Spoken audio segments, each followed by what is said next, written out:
trabajar los últimos contenidos que nos quedan de probabilidades.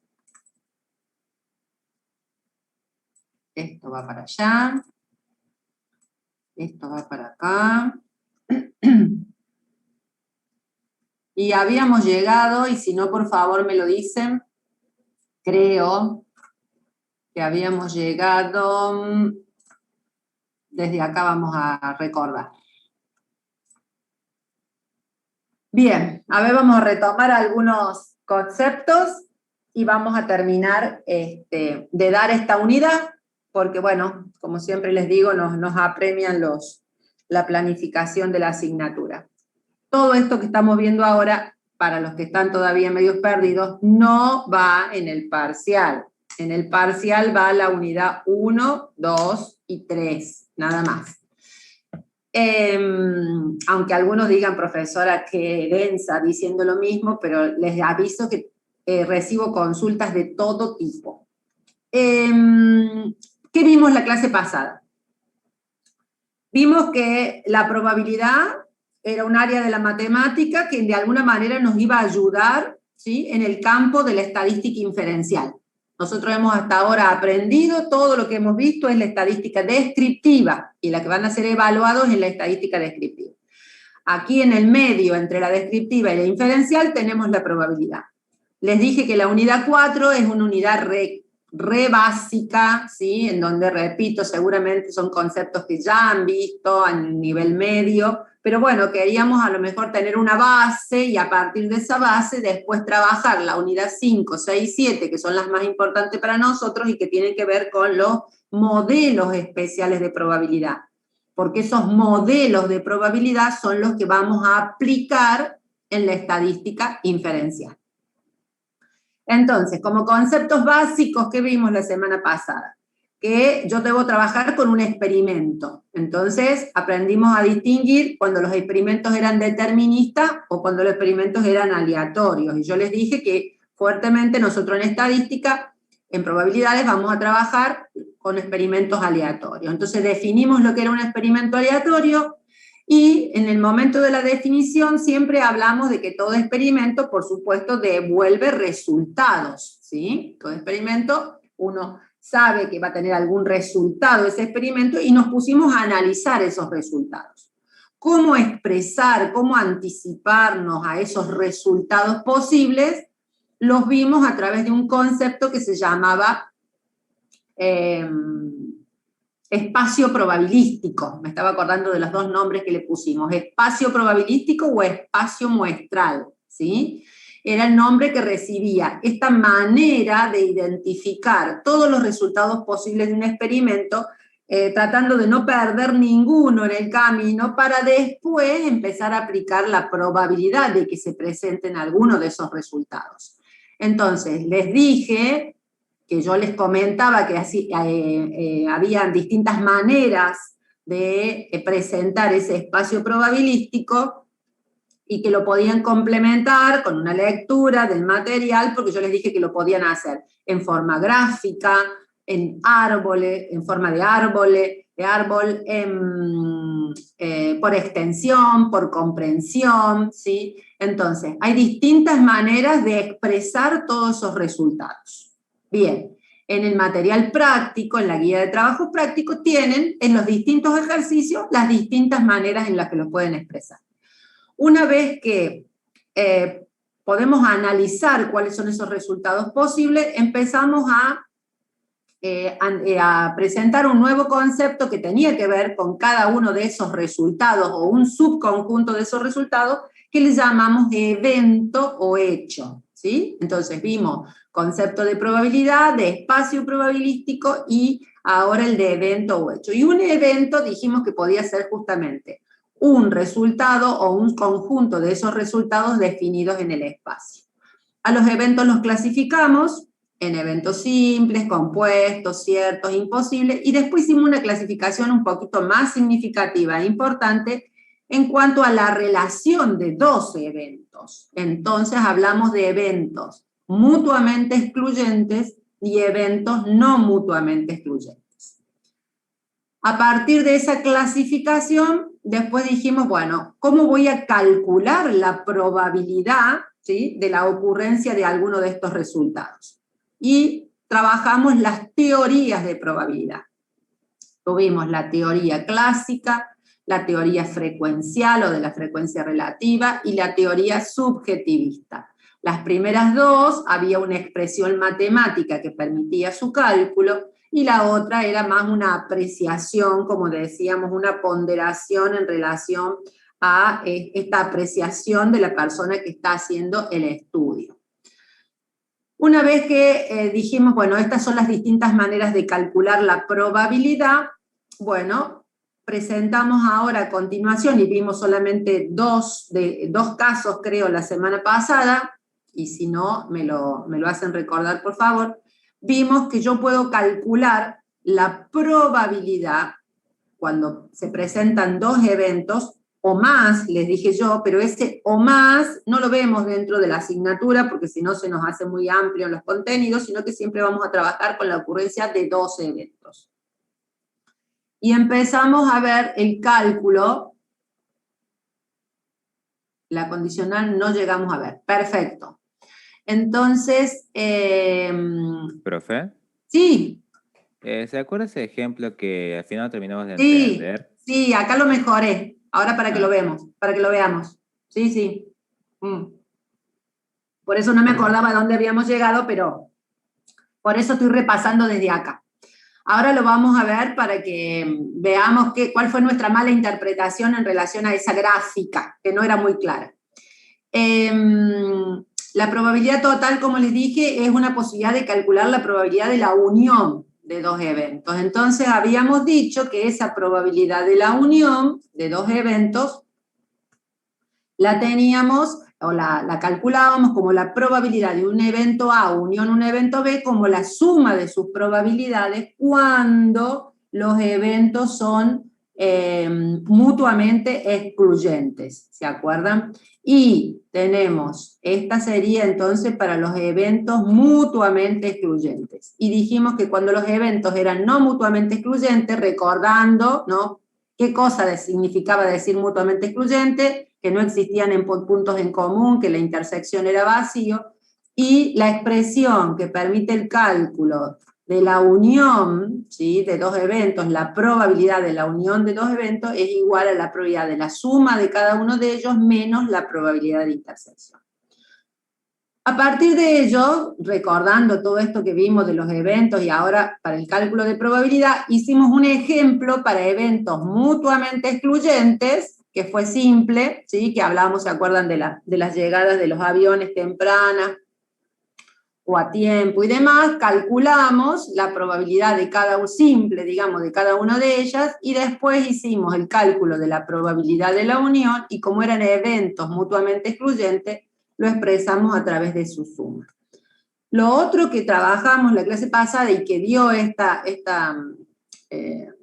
no discusión, pero mala interpretación, tiene que ver con esta situación de los estudiantes que tenían estéreo, TV y demás, y yo les dije que eran para eventos no mutuamente excluyentes, y algunos interpretaban de que si tenía estéreo y eran 225, ¿por qué no estaba considerando estos 100? ¿Por qué el cálculo de probabilidad para algunos estaba mal considerado?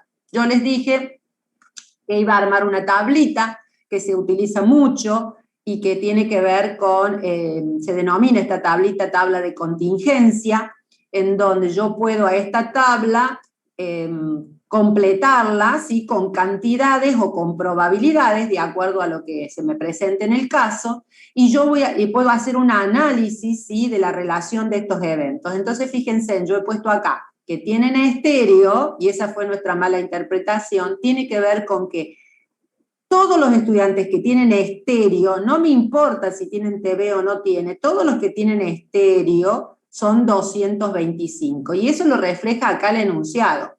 En una muestra de 500 estudiantes, 225 afirmaron tener estéreo. Entonces, si yo lo reflejo esto en esta tabla de contingencia, 225 tienen estéreo. Y 175 tener una TV, entonces TV la tienen 175.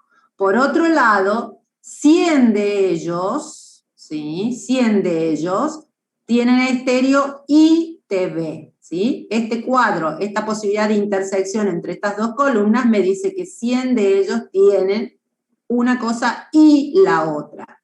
Y todos los otros datos que tienen acá simplemente los sacamos por diferencia, ¿no? Si el total es 225 y 100 sabemos que tiene tal, entonces por resta sabemos las otras cantidades.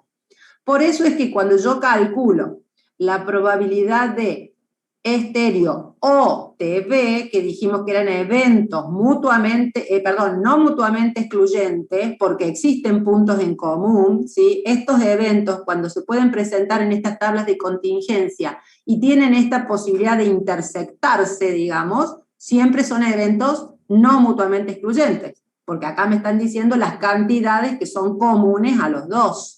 Mientras que si yo hablo de estéreo y no estéreo, estaría hablando de eventos mutuamente excluyentes, porque o tengo o no tengo. Entonces, si teníamos que hacer ese cálculo, como les digo, de esta probabilidad total para eventos no mutuamente excluyentes, habíamos dicho que yo calculaba las probabilidades, digamos, simples o totales, bueno, ya vamos a ver dentro de un rato que se llaman marginales, ¿sí? La probabilidad de tener estéreo. ¿Quiénes son? La totalidad de los que tienen estéreo sobre el total de estudiantes, la probabilidad de tener TV, que es 175 sobre los 500 estudiantes, y se le resta justamente una vez, como decíamos, la intersección que estaba dado por esos 100 son. Lo que pasa es que acá la grafiquita, intentando de hacer una gráfica de estilo diagrama de Venn, se interpretó como que estéreo 225 también debíamos sumarles más, pero no, todos esos eran los de estéreo, todos esos eran los de TV, y ahí teníamos los que de alguna manera cumplían con las dos condiciones.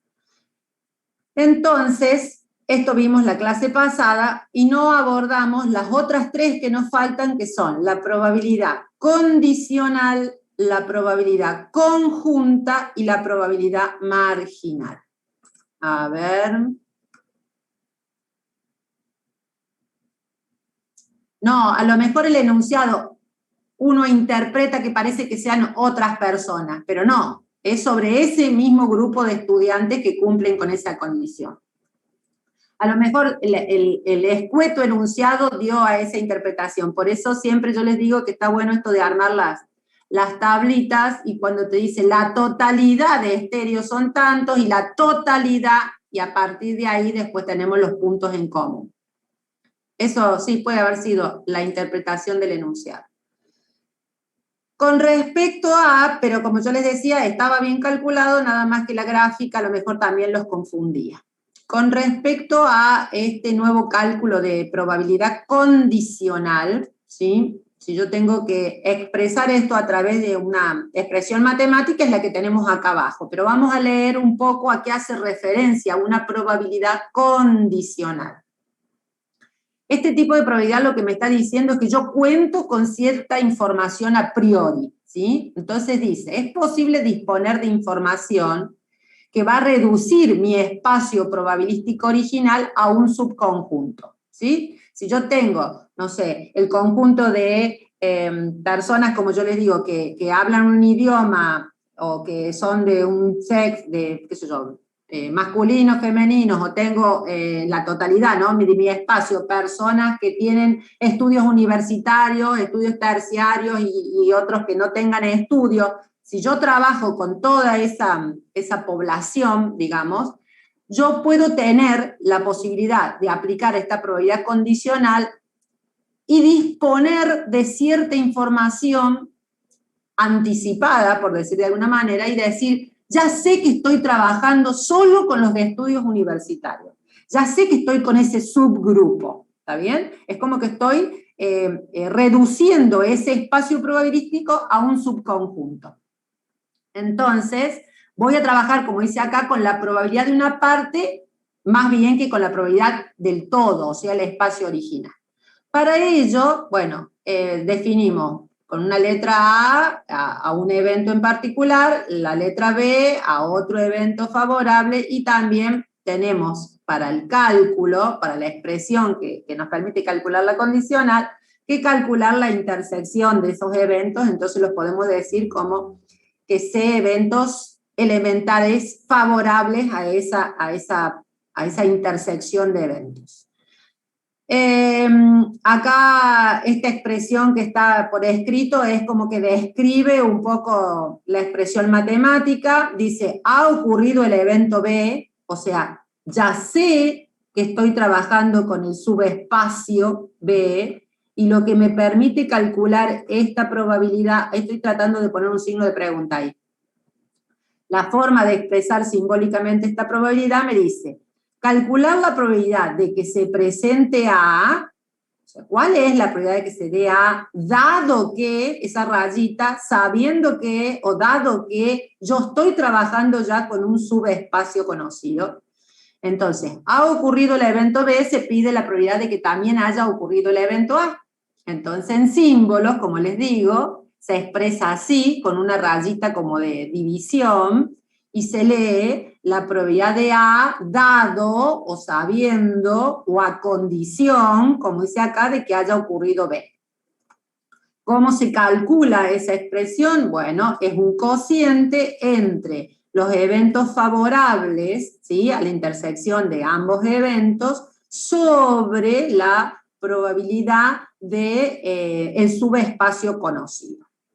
Vamos a aplicar esta expresión en un ejemplo para que vean su mejor aplicación.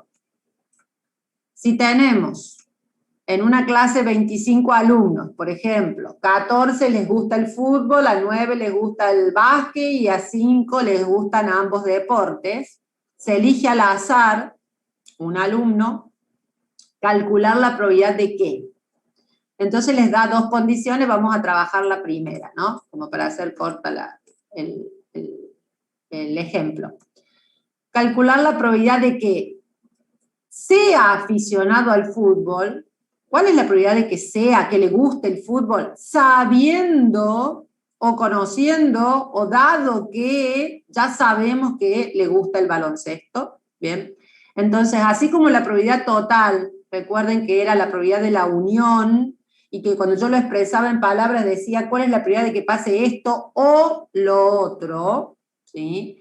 En este caso, las probabilidades condicionales tienen que ver con esto, el conocimiento de la ocurrencia de un evento, y lo van a descubrir en esta expresión de que, ¿cuál es la probabilidad de que se presente un evento? Sabiendo o conociendo o dado que estoy trabajando con un grupo, ya un subgrupo de ese espacio conocido.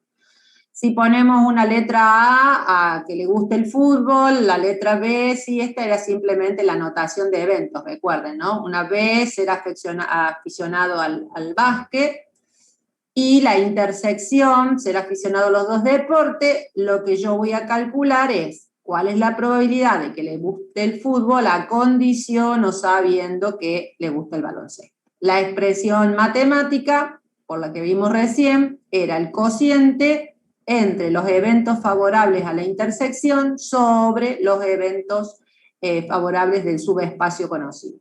En este caso tenemos 5 de 25, y los que les gustaba el baloncesto, que eran aficionados al baloncesto, 9 sobre 25. Hacíamos los respectivos cálculos a través de las fracciones, simplificaciones y demás, y llegó la expresión en fracción o en decimales en relación a esta probabilidad.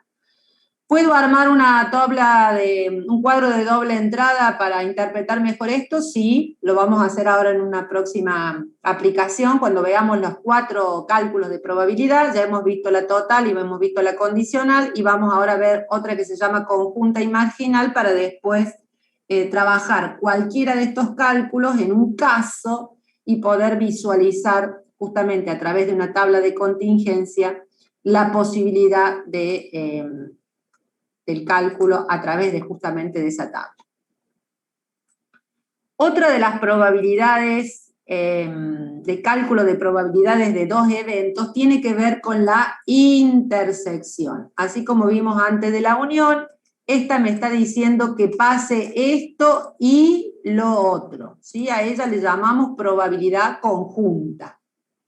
Entonces, la probabilidad conjunta, probabilidad de la intersección, la vamos a analizar para cuando los eventos son independientes y cuando los eventos son dependientes. Recuerden que este concepto de dependencia e independencia la vimos en la clase anterior cuando hablamos de los eventos, ¿se acuerdan? No mutuamente excluyentes. Habíamos dicho que dentro de los eventos no mutuamente excluyentes, es decir, que existían puntos en común entre ellos, ahí yo podía analizar si la posibilidad de la dependencia o independencia de eventos. Y si recordamos un poquito eso, acuérdense en que hacía relación a que yo podía trabajar con un muestreo con reposición o sin reposición, es decir, devolviendo el elemento o no devolviéndolo. Creo que lo hicimos sobre un ejemplo de fichas de colores o algo así, y hablábamos de la dependencia, o sea,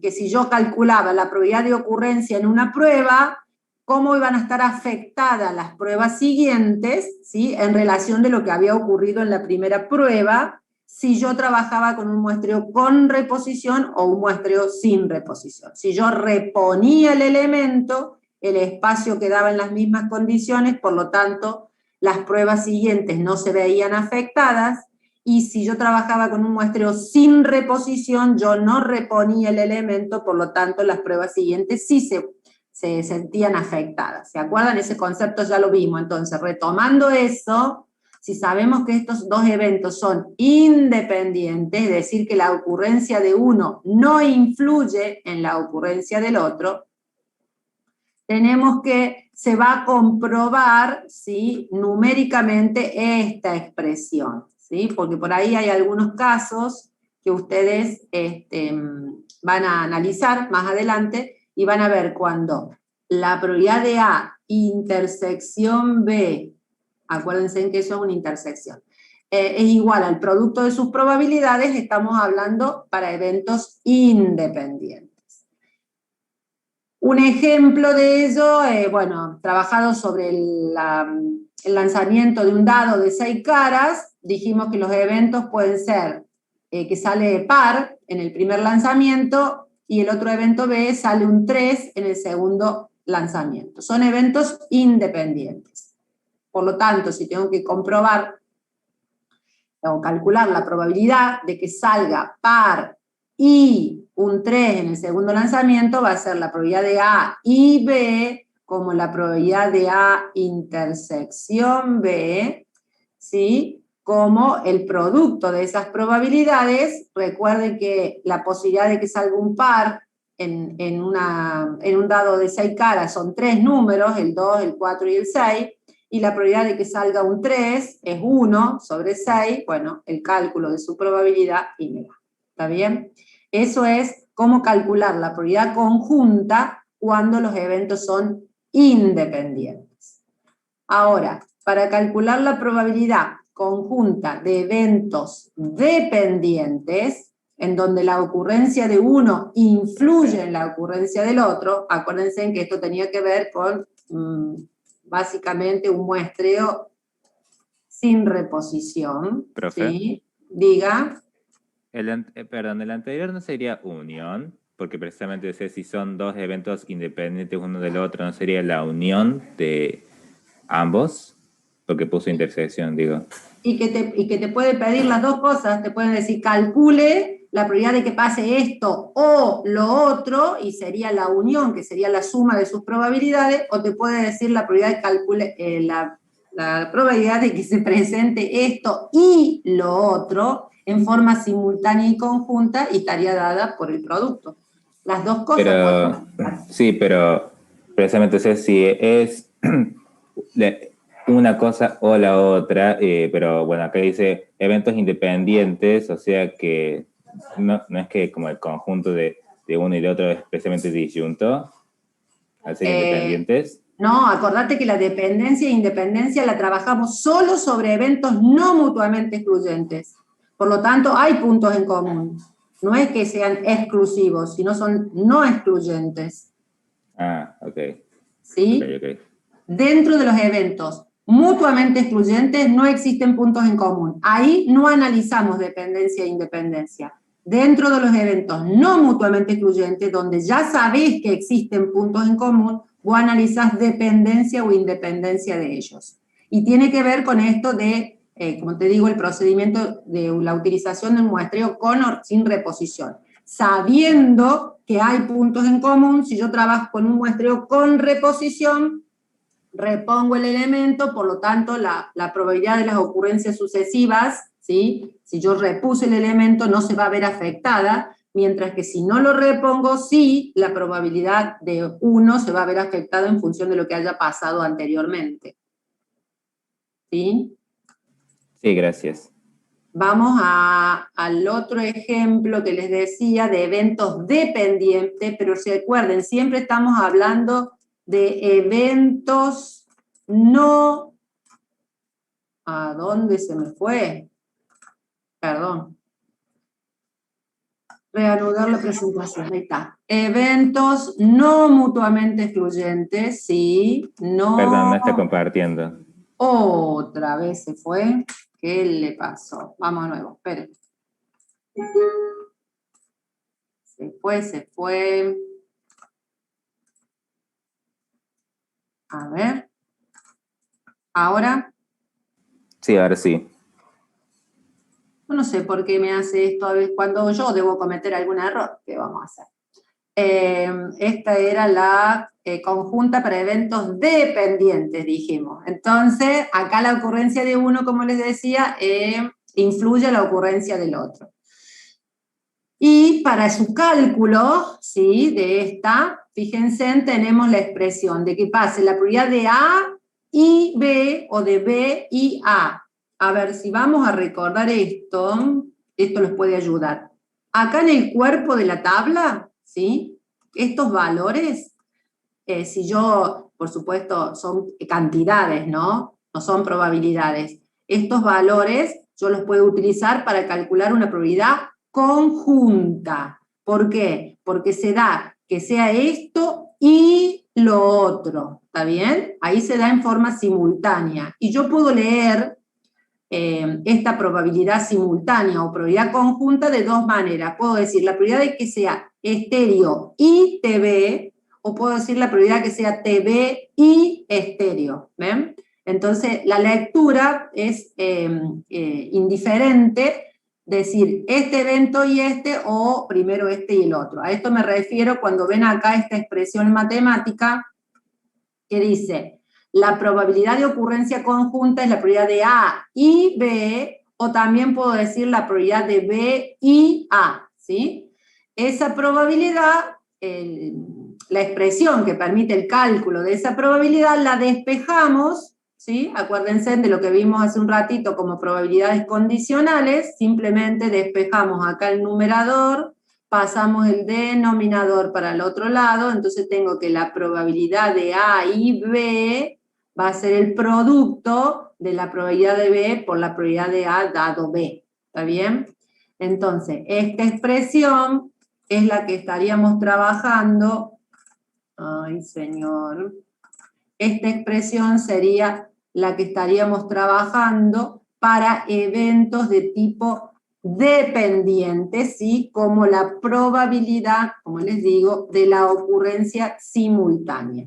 Y esta expresión es la que estaríamos trabajando justamente también para la probabilidad de eventos, para la probabilidad conjunta en eventos independientes, también en la probabilidad de eventos que se presenten en forma simultánea. Si vamos a la última probabilidad y después vamos todo eso en una aplicación, a ver si lo vemos ahí un poco más claro. La última probabilidad se denomina probabilidad marginal. Y se denomina marginal porque si uno hace la tablita de contingencia se encuentra en los márgenes de la tabla. Fíjense en que acá tengo una tabla. Tengo una tabla, sigue entrando gente. Tengo una tabla de contingencia, pero recién estaba completa la tabla con valores numéricos, ahora la tengo con probabilidades, fíjense en que total me da 1, tengo los eventos, hombre, mujer, fumadores y no fumadores, Y las probabilidades marginales se definen, o individuales, se definen como la suma, ¿sí?, de cada una de estas filas o de estas columnas, es decir, la suma de las probabilidades conjuntas. Dijimos recién que en el cuerpo de la tabla yo encuentro probabilidades conjuntas y en los extremos de ella yo encuentro probabilidades marginales. Una probabilidad marginal se obtiene sumando las filas o la columna y justamente recibe ese nombre, como dice ahí, porque está en el cuerpo, en los márgenes de la tabla. También llamada probabilidad simple, y como verán es la suma de ellas. Y estas probabilidades conjuntas es lo que decíamos recién, la posibilidad de que se nos presente en forma simultánea que sea hombre y fumador, más la probabilidad de que sea hombre y no fumador, me da la probabilidad total hombres, ¿sí? La suma de hombres. Si hacemos una aplicación general de todas las probabilidades que hemos visto, les he puesto acá un ejemplo, ¿sí?, en donde ustedes la utilización de tablas de contingencia, que también la van a poder hacer, me había olvidado de decirles eso, la van a poder hacer con el InfoStat, la van a hacer manualmente o la van a poder hacer con el InfoStat. Y las profes que están más encargadas del manejo del InfoStat, lo que van a hacer son pequeños videitos cortitos, tutoriales de 3 minutos máximo, porque ustedes más de 5 minutos de concentración no logran. Entonces van a hacer 3 minutos, 5 minutos videos en donde les van a poner en la UV cómo construir una tabla de frecuencias, cómo hacer un gráfico, cómo hacer una tabla de contingencia, pequeños videitos. Y ustedes dirán, profe, ¿por qué no lo hicieron antes para el parcial? Para este primer parcial. Y entonces yo les contesto que fue a propósito, porque lo que pretendemos en esta primera instancia de la descriptiva es que ustedes se involucren no tanto en que las cosas se les hagan todas automáticas y no sepan qué están haciendo, sino que en esta primera etapa ustedes aprendan a construir, a interpretar, a saber lo que estos aplicativos o software están haciendo, y después sí, para la tercera evaluación, que es el trabajo práctico integrador, van a poder utilizar todos los recursos automáticos que quieran, y esos videitos los van a ayudar mucho a cómo guiarse dentro del InfoStat, ¿sí? También va a haber clases de consulta, pero los van a ayudar mucho a cómo guiarse. Estas tablas de contingencia se pueden armar manualmente, como digo, o por el InfoStat, en donde, en este caso, se trata de un curso, tenemos eventos, ¿sí? Fíjense, en este cuadro uno resume todo lo que hemos visto a lo largo de esta unidad 4. Esta es una manera de representar nuestro espacio probabilístico con todos los resultados posibles. Tenemos subespacios que tienen que ver con el grado o con la materia. Tenemos eventos identificados con las letras. Tenemos que acá podemos ver claramente que hay eventos no mutuamente excluyentes, ¿sí?, cuando existen puntos en común.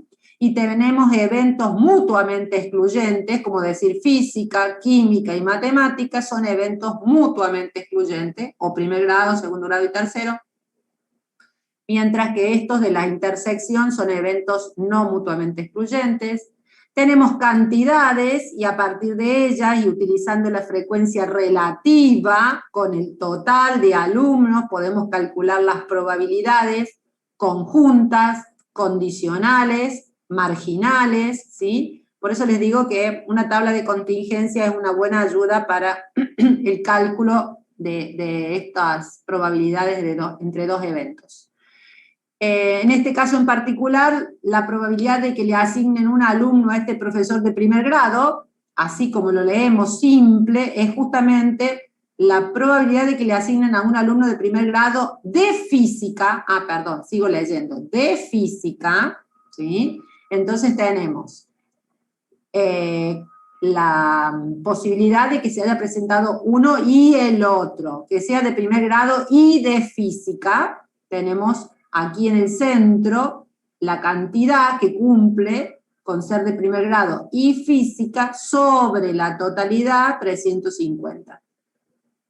Si tengo que poner el nombre de esa probabilidad, probabilidad conjunta. Así que tengo que poner su cálculo, ese es su cálculo, y si tengo que hacer una interpretación, yo voy a decir que la probabilidad de que el profesor haya seleccionado un alumno al azar que sea de física y de primer grado es de 46 sobre 350, que bueno, no sé cuánto dará en términos de decimales. A mí me gusta expresar las probabilidades en términos de decimales, pero no está mal tampoco que lo hagan con fracción. Entonces, cuerpo de la tabla, a ver si puedo, si me pinta esto o no, cuerpo de la tabla, ¿sí? Valores para cálculo de probabilidades conjuntas. Después me dice, la probabilidad de que le asignen un alumno de física, ¿sí? Solamente me interesa que sea de física, entonces estoy dentro de una probabilidad que la voy a obtener del margen de la tabla, ¿sí? 111 sobre 350, y me está hablando de una probabilidad de tipo marginal. Después, si se le asignó un alumno de química, ya ve que sabemos, si le asignaron un alumno de química, ya sé que el alumno es de química, ya estoy trabajando con el subespacio conocido de química. ¿Cuál es la probabilidad de que sea de tercer grado? Entonces, ahí tengo una condicional. ¿Qué tengo que aplicar? Una expresión matemática, una fórmula que decía, era un cociente, ¿se acuerdan? Entre la intersección de esos eventos. Entonces, vamos a buscar otro colorcito, era 42, la intersección, tercer grado y química, sobre el espacio conocido que eran los 127, ¿sí? Estoy marcando las cantidades que después se dividen sobre la totalidad, no vayan a pensar que esas son probabilidades. Recuerden que esta es una tabla de contingencia de cantidades, armada con cantidades, y necesito después dividirlo por el total para que me dé la probabilidad. Entonces ahí tienen una probabilidad conjunta, dijimos, sacada del cuerpo de la tabla sobre el total, una probabilidad marginal, la mirada de los extremos de la tabla, filas o columnas, y una probabilidad condicional, que podría ser esta que hemos visto, sabiendo, trabajando ya, ¿sí?, con la ocurrencia de ser un alumno de química, cuál es la probabilidad de que sea de tercer grado. Una que no está acá y que podríamos estar calculando sería la probabilidad total, ¿no? Para tener una de cada una. La probabilidad total, acuérdense, que puede ser para eventos mutuamente excluyentes o no mutuamente excluyentes. Entonces yo podría decir, calcular la probabilidad que el alumno seleccionado sea de física o de química, por ejemplo. Entonces yo voy a tener la probabilidad de física, 11 sobre 350, más la probabilidad de química, 127 sobre 350, y ahí calcularía la probabilidad total para eventos mutuamente excluyentes. Y si yo trabajaría dos eventos que sean de tipo no mutuamente excluyente, yo me diría, ¿cuál es la probabilidad de que el alumno sea de física o de segundo grado? Entonces, habíamos dicho que era la probabilidad de los de física, le sumo la probabilidad de los de segundo grado, y a ello le resto, ¿sí?, la intersección, una vez la intersección de los de física y segundo grado. No está en este caso, pero bueno, lo que les quiero mostrar es que a partir de estos cuadros uno puede ir rescatando los datos, y es bastante visual, me parece bastante simple de entender para el cálculo de todas esas probabilidades. Por último tema, la regla de Bayes. ¿Qué es la regla de Bayes? Es el cálculo de una probabilidad condicional, igual que las probabilidades condicionales que hemos estado viendo hace un ratito, pero trabajada, ¿sí?, con las probabilidades conjuntas, ¿sí? Es una expresión matemática van a ver, de mucha envergadura, grande. Van a llegar a idéntico resultado, a lo mejor un poquito más de precisión, pero es otra manera de calcular una probabilidad condicional muy similar a la que ya conocemos, pero como les digo, utilizando para ello las probabilidades conjuntas. Entonces acá dice, bajo las mismas reglas de probabilidad total, esta supuestamente era, ¿se acuerdan? Vamos a recordar cómo se calculaba una condicional, ¿sí? Entonces, por definición de probabilidad condicional, nosotros sabíamos que estábamos calculando cuál era la probabilidad de que ocurra el evento B, dado que ocurrió el evento A, y aplicando la regla del producto en el numerador y la probabilidad total en el denominador, vamos a obtener la regla de Bayes, la cual nos va a permitir calcular, como dice acá, estas probabilidades condicionales, pero trabajando con probabilidades conjuntas. Y la expresión, ¿sí?, queda dada, fíjense, a través de el numerador, ¿sí?, la expresión de la probabilidad conjunta, y el denominador, que es la probabilidad marginal, expresada como suma de probabilidades conjuntas. Si lo vemos a esto a través de un pequeño ejemplo, van a ver, o lo pueden después calcular ustedes con cualquiera de las dos expresiones, y van a ver que si contamos como dato con las probabilidades conjuntas, lo que estoy haciendo es aplicando una nueva expresión, pero llegando a idéntico resultado. No sé, el ejemplo se basa en que tengo 3 urnas, cada una tiene un conjunto de bolitas de distintos colores, y por ejemplo, yo quisiera saber cuál es la probabilidad de seleccionar una pelotita de la urna 1 sabiendo que la pelotita es azul, ¿sí? Es el cálculo de una condicional. Entonces, si yo expreso esta condicional, pero utilizando el teorema de Bayes, lo que estoy haciendo, lo que les he presentado acá, es como desarmar esta expresión de Bayes, ¿sí?, para que vean que el numerador, ¿sí?, termina siendo la probabilidad conjunta, y el denominador termina siendo la probabilidad marginal, pero trabajada como suma de conjuntas, y esa conjunta que está en rojo acá, a su vez desarmada, ¿sí?, por su igualdad, es decir, la expresión que permite el cálculo de la conjunta, la otra de idéntica manera, la otra y así, por eso tiene lineecita de puntos, porque la expresión se hace bastante larga, ¿sí?, en este teorema. Es la aplicación de una expresión, como les digo, un poquito más trabajada. A partir de eso, lo que les he puesto acá para que después lo apliquen y lo calculen, son básicamente los resultados, ¿sí? La probabilidad de la urna 1, de seleccionar una urna 1 es 1/3 por la probabilidad de esa condicional, que también la podemos calcular, que les da 1/2, hacen el multiplicatoria y les da el valor, y toda esta expresión que está abajo, ¿sí?, es la probabilidad de A, como les digo, pero desarmada como la suma de las conjuntas, que les tiene que dar 13,42, lo pueden hacer al cálculo después, y a través de la simplificación y demás, les da el cálculo de esta probabilidad condicional, que lo podría hacer de cualquiera de las dos maneras, utilizando este teorema o utilizando la expresión que ya vimos en la condicional, y les debe dar exactamente lo mismo. Se aplica este teorema mucho, y a veces sí, si no disponemos de algunos datos previos, entonces a lo mejor la forma de calcular la condicional es por medio de la conjunta, pero la verdad que más frecuentemente se utiliza la otra expresión que esta, ¿no? No es de demasiada aplicación. Bien, entonces, vamos a dejar de compartir. No les he preparado.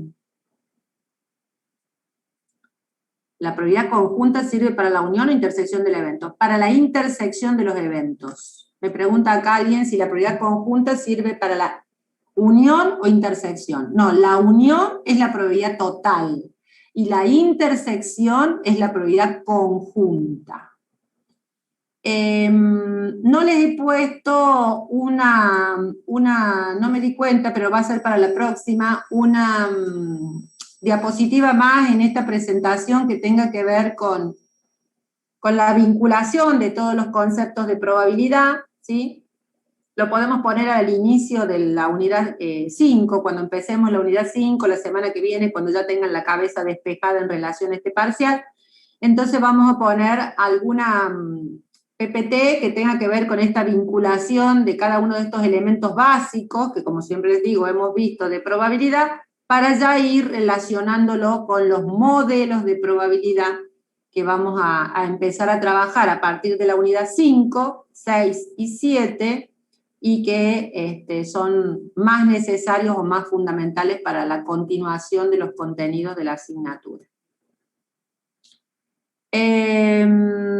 ¿Hay algo más acá? No. El enunciado dice que 100 son de... Bien, no.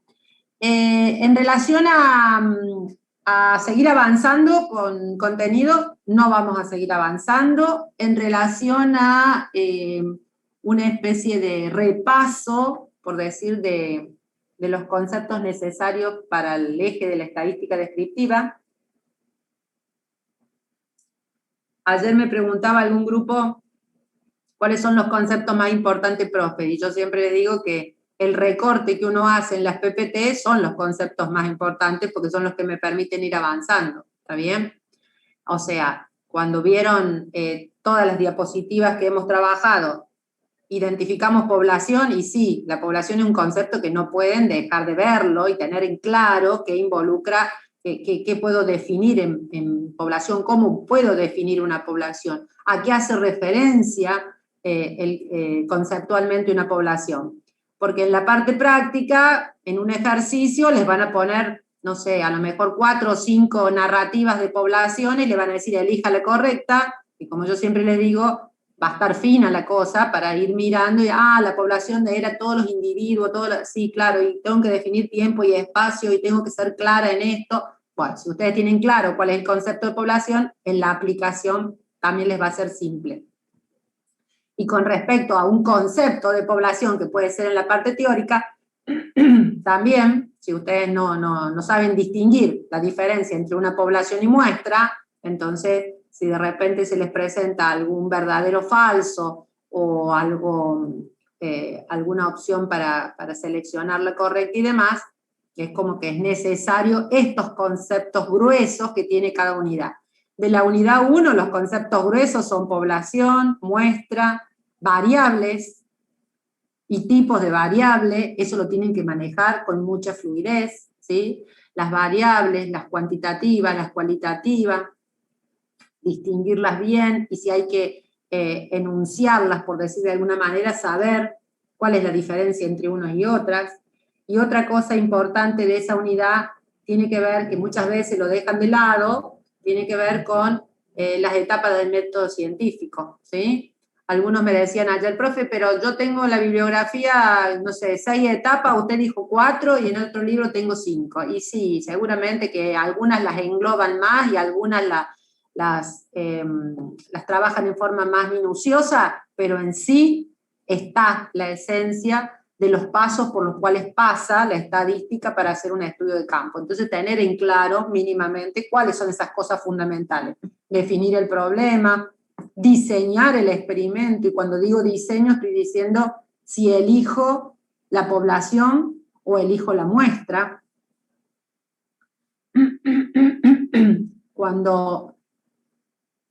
No, por lo tanto no entra, acá me ponen, profe, en el libro habla de variables cuánta y razón, eso no lo vimos, por lo tanto no entra. Yo les aviso que sí entra, todo lo que está en el libro y todo lo que está en el programa sí entra, ¿sí? Como les vuelvo a repetir, por ahí y yo los he puesto también fíjense en las PPT que les hago por ahí el cuadro resumen, les he puesto, una variable puede ser cuanti o quali, y después están las escalas. Las escalas dentro de la quali, que son las con orden o sin orden, y las otras de intervalo de razón. Todo eso, a veces yo lo expreso más rapidito, en el práctico lo trabajan en forma más minuciosa. Si ustedes van a los ejercicios resueltos en la guía de trabajos prácticos, están ahí explicados, y aparte está en la teoría. Ustedes no den por asumido que esto no va, no. Todo lo que está, y encima dice así grande con letras mayúsculas, creo, material obligatorio. Todo lo que está como material obligatorio de práctico y de teoría se puede tomar. pero no podemos dar todo. Algunas cosas yo dejo para que las dé Ana, algunas cosas Ana asume que yo las voy a explicar, y algunas cosas yo les he dicho que las damos muy superficialmente porque ustedes necesitan de ir a completar esa lectura. Imposible en las horas de clase que tenemos de dar absolutamente todo. Bien, ahí vamos. Otra cosa que les decía, identificar bien el tipo de variable, que es lo que me está planteando el compañero acá, saber cuándo una variable es quanti, saber cuál es quali, porque dependiendo del tipo de variables, después el análisis posterior que ustedes hacen con las tablas, los gráficos y demás, ¿está bien? Y otra cosa importante de esa unidad es tener en claro la unidad estadística, por lo menos la unidad estadística. La unidad de relevamiento no es tan significativa como la unidad estadística. Entonces, es importante también, mínimamente estos conceptos que les estoy diciendo, que son como los más fuertes, acompañado de una lectura más complementaria. Con respecto a la unidad 2, tenemos, ¿cuáles son los conceptos más significativos o más fuertes? Son los de frecuencia, ¿sí? Aparece la variable, si ya la manejo del punto anterior, lo que aparece con más fuerza es las frecuencias. Identificar bien los tipos de frecuencias relativas, saber conceptualmente qué es una frecuencia relativa, qué es una frecuencia absoluta, cuáles son las acumuladas, saber de la densidad de frecuencia absoluta y densidad de frecuencia relativa, cuando ustedes vieron que trabajan con intervalos de distinta amplitud, cómo se calculan, bien, pero hablando de la interpretación teórica, como yo les digo, no solamente la simbología, sino el concepto y las diferencias de unas con las otras. Y eso acompañado de los gráficos, porque los gráficos pueden de repente, no sé, presentársele distintos gráficos y ustedes van a tener que seleccionar el correcto para un tipo de variable, o dada la variable, cuál es el gráfico, al revés. Hablar de alguna característica, o sea, seleccionar, cuando digo hablar es seleccionar algún tipo de característica de los gráficos, ¿sí? Tener en cuenta cuáles son lineales, cuáles son de superficie, cuáles son especiales, ¿sí? Hay muchos gráficos que hemos visto y otros gráficos que no hemos visto por los tiempos, como siempre les digo, entonces es fundamental que también hagan una lectura complementaria de eso. Y por último, la unidad estrella de este eje es la unidad 3, ¿sí? Como las medidas son como más fuertes, no solamente deben saberlas calcular, sino que también conceptualmente qué significan, simbólicamente, y a veces se les puede llegar a presentar que ustedes las calculen, ¿sí? Entonces, bueno, ahí estarán los recursos que vayan a utilizar para el cálculo y cargar los datos, o simplemente seleccionar la más apropiada y demás. Ayer se había planteado toda una cuestión en relación a cuál es la mejor medida. Y dale que estábamos como, ¿cuál era la mejor medida? Entonces yo les he dicho que no hay una regla que yo pueda decir la mejor medida es esta. Tiene que ver con la variable bajo estudio. Si la variable es quali, ojo, la media no se calcula, no la puedo elegir nunca la media. Si la variable puede ser moda o mediana. Si la variable es quanti, bien, nos fijemos. Hay valores atípicos, la dispersión es muy grande, a lo mejor la media la tengo muy corrida y la media no va a ser la mejor, seguramente. La media normalmente de las tres medidas es la mejor cuando la distribución tiene un comportamiento no muy atípico, ¿está bien? Pero si yo tengo una media muy corrida, y bueno, a lo mejor no es una medida significativa como para considerarla más importante. Después me decían, bueno, pero si es asimétrica la distribución, ¿significa que la media no sirve? No, porque la simetría a veces es muy pequeña. Vieron que con el coeficiente de Pearson le sale 0,40 y es prácticamente simétrica. Y no porque sea asimétrica, la media deja de ser importante, ¿no? Por eso siempre les digo, hay que acompañar este análisis de datos, no solamente con un tipo de medida, sino con las 2 o 3 formas en que hemos visto, que son la posición, las de dispersión y también las gráficas que están en relación a la las gráficas tanto para la asimetría como para la puntiagudez, ¿no? Que tiene que ver con la velocidad con la que sube y baja la curva. ¿Está bien? No sé si me ocurre algo más. Ahí te busco, me está diciendo que acá un compañero me está pidiendo que le busque unos ejemplos. Yo tenía unos por acá, para hacer más práctica. Si alguien, mientras tanto, quiere preguntar algo, lo va pensando. A ver, por acá tenía algunos. Etapas. Acá estamos. No, más acá. Ordinal, ejemplos, nominal, numéricos, proporción y de razón. Acá estamos. Volvemos acá. Comparto.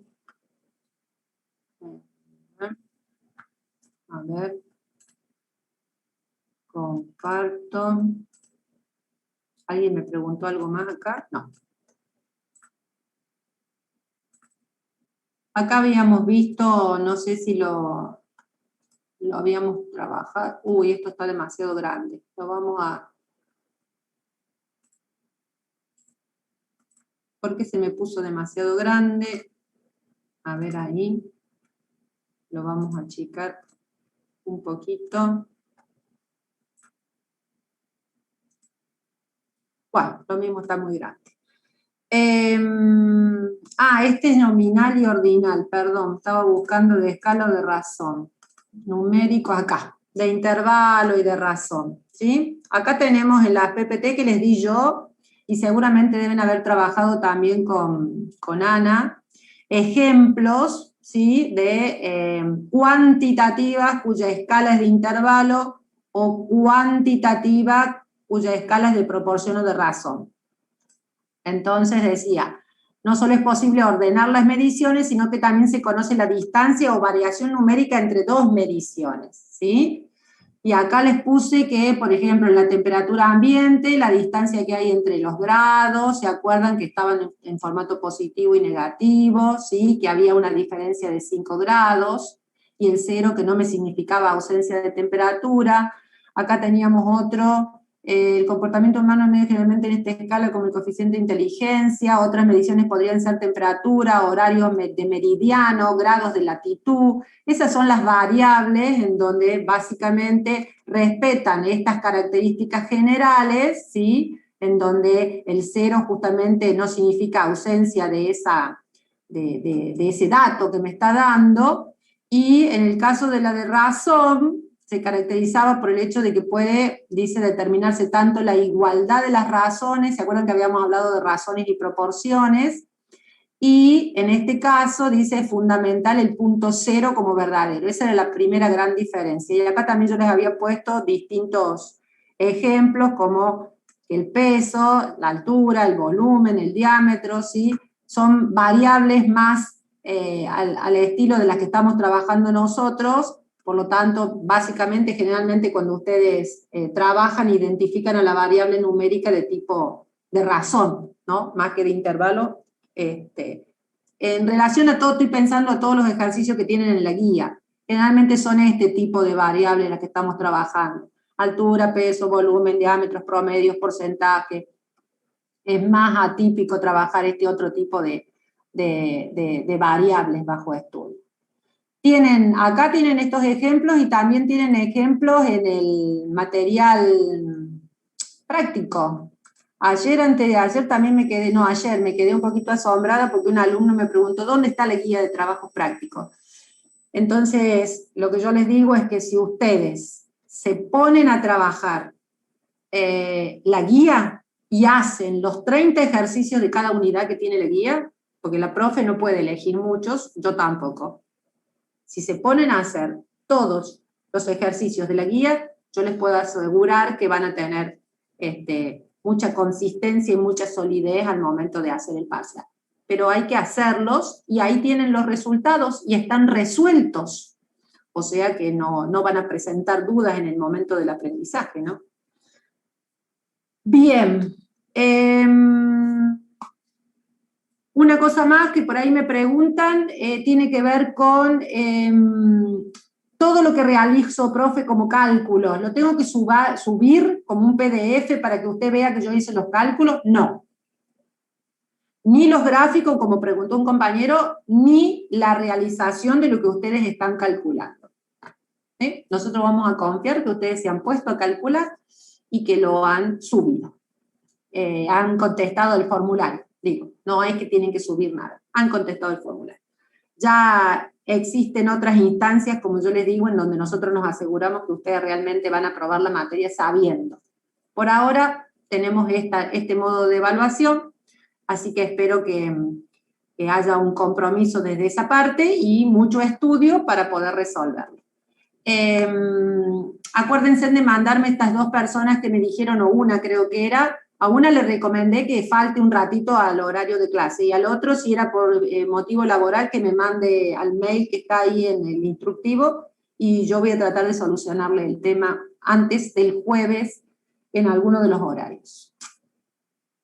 Por lo demás, de mi parte, no hay más nada, simplemente pónganse en estudiar, y si están estudiando muy cercano al parcial, recuérdense que tienen las tutorías y la profesora de práctico para hacer las consultas en relación a la parte práctica, que es la primera instancia. ¿Vamos? Profe. Diga. Tengo una duda en la moda. En la serie simple o datos no agrupados, ese sí lo entendí, pero el que es la distribución de frecuencia en lista, no la estoy comprendiendo la parte teórica. Bien. La moda es el valor de la variable que más veces se presenta. ¿Estamos? Sí. Bien. Usted, para descubrirlo en una tablita de frecuencia, tiene que ir a mirar la frecuencia absoluta más alta, porque ahí es donde te está diciendo todos estos valores, ¿sí? Se presenta, o sea, esta cantidad de valores hace referencia a esta variable. A ver, déjame ver qué tengo acá como un ejercicio rápido. En esta máquina no, tengo en otra. Odio escribir, porque no sé cómo escribir acá para explicarte. El concepto que vos decís de media, de moda, ese está claro. Es el valor de la variable que más veces se presenta. ¿Está bien eso? Sí, eso está bien, Sí. sí. Ahora, ¿por qué no lo interpretás cuando lo ves en una tabla? ¿Eso me estás diciendo? Sí, no, en esa parte no la estoy entendiendo. Bueno, a ver, voy a entrar a un Excel cualquiera, dame un minuto, y voy a inventar una situación para ver si esto me permite ser clara y no hablar en el aire, que me enferma hablar en el aire. Bien, ¿estás viendo el Excel ahí? Sí, perfecto. Bien, si yo tengo una variable, no sé, y sub i, ponele con valores, no sé, 0, 1, 2, 5, 7, lo que fuera, ¿sí? Y tengo una frecuencia, n sub i, vamos a poner todo prolijito, a ver, esto baja hacia abajo, venite para abajo. Ahí estamos. Y tengo una frecuencia que sea, no sé, 2, 3, 12, 8, 4, lo que fuera, ¿sí? Ahí hacemos la autosuma. Tengo, si es esto lo que me estás preguntando, ¿no? Tengo una variable, cualquiera, qué sé yo, cantidad de monedas que tengo en el bolsillo, ninguna, 1, 2, 5, 7, lo que fuera, y acá me dice que hubo, a 29 personas le pregunté, entonces 2 personas dicen que no tienen ninguna moneda, 3 personas que tienen unos. Si vos mirás esta, lo que yo te digo, la frecuencia absoluta, me está diciendo que acá es donde hubo mayor cantidad de personas que me contestaron que tienen 2 monedas en el bolsillo, ¿sí? Esa no es la moda. Eso es lo que me está dando el pie para decir, la moda es el valor de la variable que más veces se presentó. Entonces, la moda es 2. Pero ¿cómo me doy cuenta? Mirando en las frecuencias, la frecuencia más alta que cumple con ser, dice por ahí la regla, y cumple con ser mayor que la frecuencia anterior y mayor que la frecuencia posterior, ¿no? Entonces, me fijo, es la más alta, el valor modal es esto. Ahora, ¿qué pasa? Te doy otro ejemplo y vos me vas a decir, a ver, vamos a inventar otro ejemplo en donde voy a, esto de trabajar así es un embole. Vamos a poner acá 5 y acá 4 y acá 3, qué sé yo, por ejemplo. Te doy otro ejemplo, ¿sí? Tengo una variable y tengo acá las frecuencias, ¿sí? Vos me estarías diciendo, profe, acá hay una frecuencia alta, ¿verdad? Sí. Y acá también hay una frecuencia alta, ¿sí? Sí. Que cumple con ser mayor que el de arriba y el de abajo, ser mayor que arriba y el de abajo. Entonces, la moda, ¿acá quién es? ¿El 5? No. El 5, valor de la variable 5, ¿y quién más? Tenés dos modas. El 1 y el 1. Exactamente, entonces tenés como moda 1 y como moda 5, o sea que tenés una distribución bimodal, el valor de la variable que más veces se presentó. Ahora, ¿qué pasa? Te doy otro ejemplo. ¿Qué pasa si yo te pongo así? Vamos a poner... Profe, ¿qué pasaría si fueran intervalos? Bueno, ahí vamos. Te hago los ejemplos de esto y después de intervalos. ¿Qué pasa si yo tengo así 4 y acá pongo 7 y 4? Bien, ahí. A ver, ¿cuál es la moda para vos?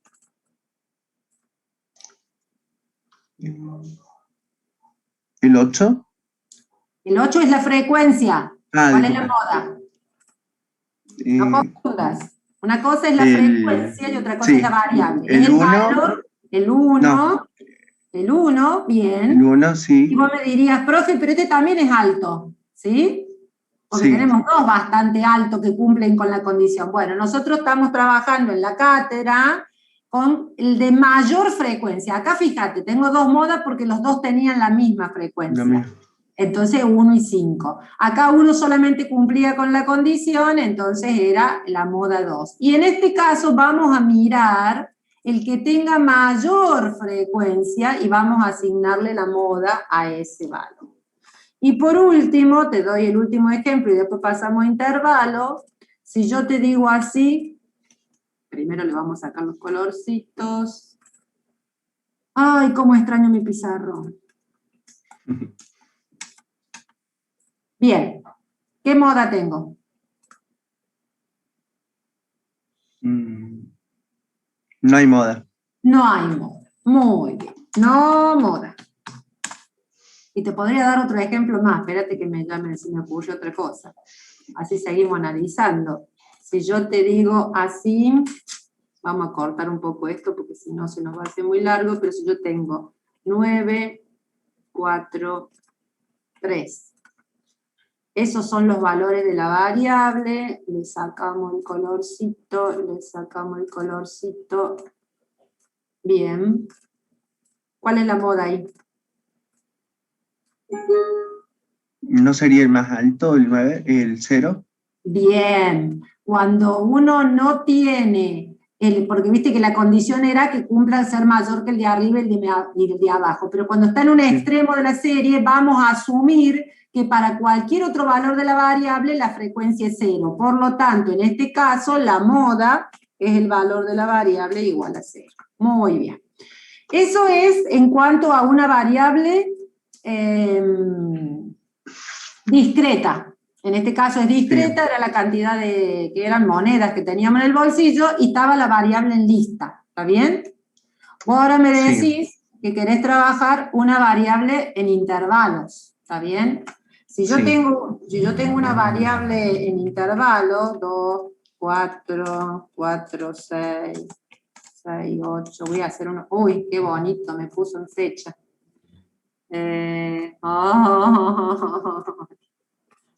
Dios santo. Vamos a pintar. Esperen, que vamos a trabajar esto. Acá, vamos a ver acá. ¿Dónde está? Formato, ordenar, formato de celdas. No, Sí, ahí. Número. Solo quiero números. A ver si me lo transformo. O texto tendría que haber puesto. Ah, texto tendría que haber puesto. 2, 4. Sí, tendría que haber puesto texto. Esperen, formato de celda. Vamos a poner texto. Y ahí me lo va a tomar. 2, 4. Ahí está. 4, 6, 6, 8. Por supuesto no me va a servir para calcular esto, pero es para explicarte. 8, 10. Ponele que tenemos acá la variable y sub i menos 1. Y sub i. Vamos a hacer prolijitos. Vamos a poner esto en el medio. Bueno, hace de cuenta que tenemos ahí n sub i. Tenemos un intervalo de valores todos de la misma amplitud, 2, 4, 4, 6, 6, 8, 8, 10, y tengo de repente frecuencias, ¿sí? Sí. Bueno, estamos en la misma, ¿sí? Nosotros antes, hace mucho, les enseñábamos a usar una fórmula que me permitía el cálculo de la moda. Había 3 formas de calcular la moda, que era una expresión matemática bien complejita, pero ahora, como estamos usando los softwares, ¿sí? Lo único que hacemos es mirar en la frecuencia más alta, y ahí estás diciendo que el intervalo modal, en donde tiene mayor frecuencia, es 4, 6. No estás diciendo exactamente el valor, ¿está bien? Sí. El Infostat no se lo está calculando tampoco, les calcula todas las medidas menos la moda, pero si yo tengo que trabajar con intervalo, lo pueden hacer así. El intervalo modal es 4, 6. La moda, en este caso, va a estar dentro de ese intervalo, ¿está bien? 4, Sí. 4, 6. Solamente ustedes, creo que lo dije eso alguna vez en la teoría, solamente ustedes han aprendido a armar intervalos y frecuencias y demás con la finalidad de interpretar tablas y hacer gráficos. Para el cálculo de las medidas, lo están haciendo con la base pura, con los datos puros, entonces se lo llevan al software y el software trabaja con los datos puros, no con datos agrupados como en este caso. ¿Está bien? Sí. Bien, entonces usted puede calcular la media, si tuviera la basecita de datos, la media, la mediana, y la moda lo único que va a decir es que la moda está dentro de este intervalo modal entre 4 y 6. Exactamente, si no tenés la base de datos no vas a poder decir nada. Bien. Sí, ahora sí entendí, profe. Ahora, si vos tenés la base de datos, los 50 datitos, sí, te podés fijar cuál es el valor que más representó. Sí. ¿Sí? Ahora sí, profe. Ahí entendí. Gracias. Bueno, no, de nada. Una homogénea en relación a la media. ¿Quiere decir que la mayoría de los valores rondan la media? ¿Está cerca de la media? Claro, la palabra homogénea, acá me preguntan, si una distribución homogénea, quiere decir, el término homogéneo o heterogéneo lo usamos cuando analizamos las medidas de dispersión. Entonces yo digo, los datos están más concentrados o homogéneos con respecto a la media, ¿sí? Seguramente que estamos haciendo algún análisis de una desviación estándar. Y si los datos, habíamos dicho, la desviación era grande, los datos estaban más dispersos o esa concentración no era homogénea, sino que era heterogénea, entonces estamos hablando siempre en relación al valor media o promedio. Sí, exactamente. Bueno, gente, perdón esto de buscar cualquier recurso para explicar, la verdad que si esto sigue así, yo pensé que volvíamos a la facultad, pero si esto sigue así, me voy a tener que comprar esas tabletas para escribir, y a medida que uno escribe, aunque mi letra es espantosa, ustedes lo van viendo como si fuera un pizarrón.